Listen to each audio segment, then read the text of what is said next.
నమస్తే food lovers, welcome to racks food and vlogs. నేను మీ ఐలేష్. ఈరోజు మన ఛానల్లో బీరకాయ పప్పు టమాటా కర్రీ ఎట్లా ఉండాలో ఈ వీడియోలో మనం చూద్దాం. ముందుగా అయితే మూకుడు పెట్టుకోవాలి, మూకుట్లో నూనె పోసుకోవాలి. నూనె పోసుకున్నాక మనం పోసు దినుసులు వేసుకోవాలి. పోసు దినుసులు వేసుకున్నాక కోసుకున్న ఉల్లిగడ్డ ముక్కలు, పచ్చిమిర్చి వేసుకోవాలి. ఇవి కొంచెం గోలిన తర్వాత దీంట్లోకి అల్లం వెల్లుల్లి పేస్ట్ వేసి, అల్లం వెల్లుల్లి పేస్ట్ పచ్చివాసన పోయిన తర్వాత మనం చిటికెడు పసుపు వేసుకోవాలి. పసుపు వేసుకొని ఇక ఇప్పుడు కోసుకున్న బీరకాయ ముక్కల్ని వేసుకొని నూనెలో గోలించుకోవాలి. నూనెలో గోలిన తర్వాత దీంట్లోకి పెసరపప్పు, టమాటా ముక్కలు వేసుకోవాలి. టమాటా ముక్కలు ఇవన్నీ కొంచెం గోలిన తర్వాత దీంట్లోకి మన పప్పు ఉడికేంత వరకు మనకు ఎంత వాటర్ అవసరం ఉంటే అంత వాటర్ వేసుకోవాలి. వాటర్ పోసుకున్న తర్వాత పప్పు కొద్దిగా ఉడికిన తర్వాత దీంట్లోకి కారము, ఉప్పు వేసుకోవాలి.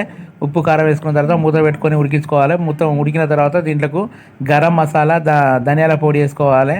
2 నిమిషాలు ఉడికించుకున్న తర్వాత బీరకాయ పప్పు రెడీ అయినట్టే.